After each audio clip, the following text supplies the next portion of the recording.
I told a client 2 weeks ago that I wanted to stop growing their business. Don't get me wrong. I love growing businesses. I love helping others get their vision launched, get their vision out to more people. This client has been very diligent in implementing and strategizing in terms of marketing, but also business strategies. So, shifting business models, adjusting, delegating, hiring, identifying KPIs.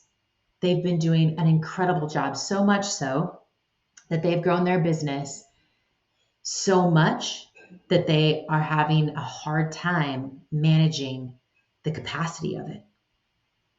I was hearing in our meetings the stress and the worry and the overwhelm and the sighs and the, I don't know if I really want this. I was hearing some stress and strain on what was happening going home from work. And I said, let's pause. Because why would we grow a business to the point where it causes your marriage, your home, your soul to crumble? I don't want to be a part of that. As a business and life coach, I love to help people grow their business, but it's important that we grow it in alignment with who you are and where you're growing as a person. Also, where you're growing in relationship to the most important people and the most important priorities in your life. Your business is an extension of who you are.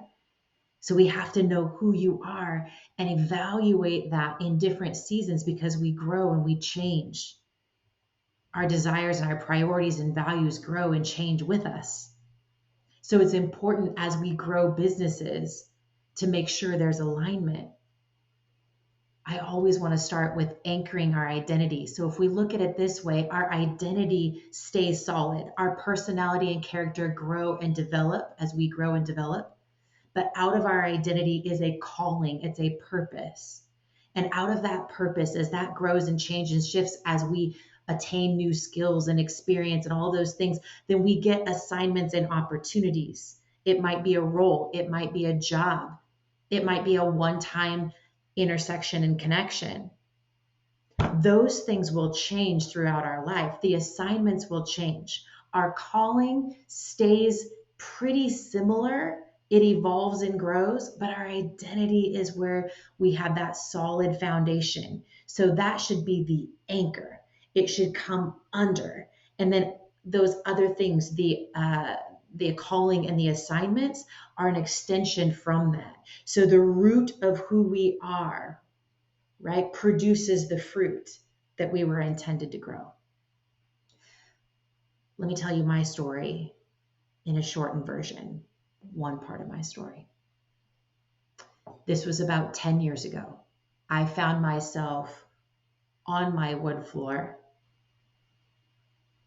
as the sun's going down, 2 days before Christmas, and I was in a pile of sobbing mess. We had declared bankruptcy 10 years before because my third child was having 20 seizures a day, and the medical bills consumed us. I had my car repossessed while I was at work. I was humiliated. Our marriage was pressed and crushed in so many ways. I didn't think we were going to make it. So I found myself on the floor that day with my son laying in my lap after having multiple seizures. My new baby was not sleeping. I was exhausted and my soul was weary. Yet I was growing a business of my own and I was helping someone else grow their business until I was laid off from that business. I was betrayed by somebody I trusted. That moment was a very defining moment for me because I could not fix what was falling apart. That moment and the following moments, the following days and months and years squeezed things out of me, beliefs that I had about who I was, my worth, my value, my identity. And it revealed that I had attached who I was with what I did and what I was capable of doing.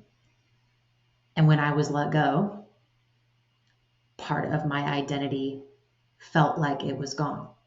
When I could not fix my son or our finances, or I couldn't get in control of my emotion, I felt like a failure. The things that mattered to me were out of control. I think that God allowed that shipwreck, and I call it a shipwreck because we find certainty and security when we're on a Titanic and it's this big floating boat out in the middle of the ocean. We're feeling confident and secure in that ship, whether it be finances, relationships, title, success, ability. We find our certainty and security in that. And as leaders and business owners and hustlers, we will grow things and we find our identity in that. And then when we can't, and then when it fails, we crumble. I found myself there.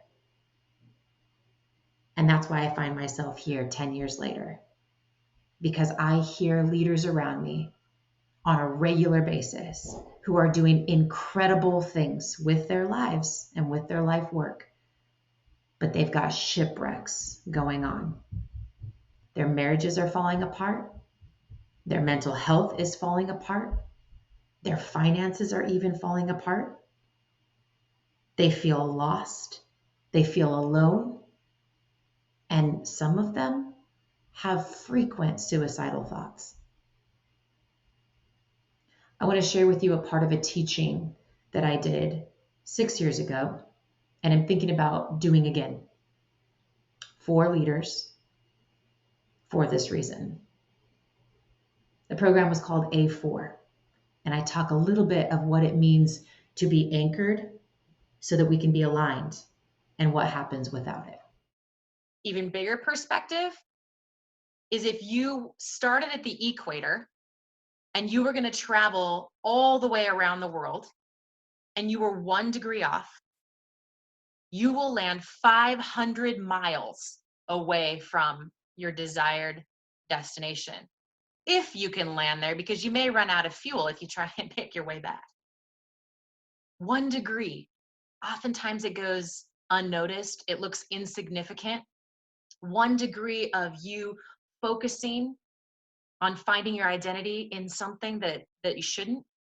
1 degree of shifting your attention to drawing value from a place that you shouldn't. 1 degree of lack of direction, of not being anchored in identity and purpose. 1 degree off every day, repeated over time, can take you just as far away from your target as being shipwrecked in the ocean. The result may not be instantaneous like a shipwreck, because you lose your job and you have an instantaneous feeling of being lost at sea. But you may find yourself years down the road looking back and going, what am I doing? Which leads people to identity crisis, doesn't it? I see it all the time with women who have chosen to stay at home, and then their kids get in school and they are like, what am I, well, who am I? Like, what am I doing? And I've seen women have affairs and do crazy things at that stage in their life because they completely are lost. Men have their midlife crisis. If they don't feel like they ended up being where they want to be by age 40 or age 50, they have this identity issue, this identity crisis, because they're not where they wanted to be. So I believe that you and I, the stronger we are in understanding whose we are, the artist, and our connection to him and our value to him, the stronger we are in understanding our general overall identity, but our unique identity. And the more we understand our value, that will anchor you. It will anchor you and keep you aligned with your decisions, with your thoughts, with your focus. It'll keep you in a focus that when you start to veer that 1 degree, you can pull back. If you have a shipwreck, God forbid, you trust that there's another ship along the way that's coming, and it's all a part of the process. When we understand those things and we are anchored, then we can step into alignment and assignment with boldness and confidence, which leads to fulfillment and to changing the world. I believe that that's why you and I were created. So let's get into that, because you and I were divinely designed. Divinely designed. So you and I can't fully live out our purpose unless we know who we are, we know our divine design. So the first point, or the number one understanding in this, is that part of our design is we were designed to identify. So it isn't wrong that we're trying to identify. That's a part of our wiring. It's also a part of our wiring that we worship. What does worship mean? Worship means adoring something, giving yourself to something, focusing, pouring your heart, your soul, your energy into something. We're wired for that. So it isn't wrong that we're searching to do that. The problem is we start to worship money. We pour our heart and our soul and our focus into money, or we pour our heart and our soul and our focus into getting a title or a few letters after our name, or we pour our heart and our soul and our focus into how we look in comparison to our neighbors. We worship our status. We worship our accomplishments. We worship our money. We worship other people. Some people worship football. I don't understand that. But we also identify with all kinds of crazy things, right? Just like I mentioned with the Titanic. So we need to understand that we were made to identify and made to worship. Okay. And it's okay that we're searching for that. But the way that the outside world works is often based on finding and identifying with what we do, right? So it's the external proof of something. And so they'll look at skills and competencies and abilities and experiences and give you a value. And so then we think that if we don't measure up to those things on a list, then we don't have value, or that we can't do those things because I haven't been judged or perceived as capable or value in that area, which comes back around to what I'm trying to say, is that that's backwards.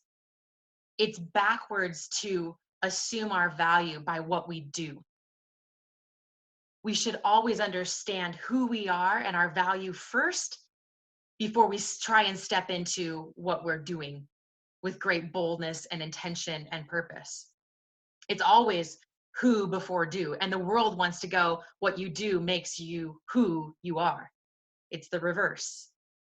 And in your A4 workbook, just on that very first page, let's see, let me get out of this Titanic. We don't need to see him sinking anymore. Just sad. Goodbye. The A4, what we do is an extension of who we are. The who must be anchored before you do. And you will replicate who you are, not what you do.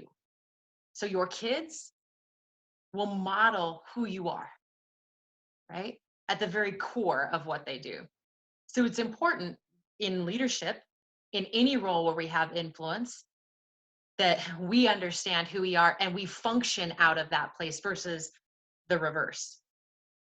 So we're asking ourselves then, what we should be worshiping, and what are we giving our adoration, time, focus, energy, resource to, and what should we be identifying with? Well, like I said, our design is to worship and identify, but it's with our artist. With knowing whose we are, we can know who we are. Knowing the creator helps us understand the creation. Knowing the artist's intention helps us understand our design and our function. You were created on purpose, with purpose. So if you're thinking, well, I've definitely focused in lots of other places and I've poured my heart and soul into other things and I feel like I'm 500 miles off course, or you find yourself down the road, it's okay, because a huge part of your purpose is in this process. I want to say that again because it's really, really, really important we get this. A huge part of your purpose is within this process.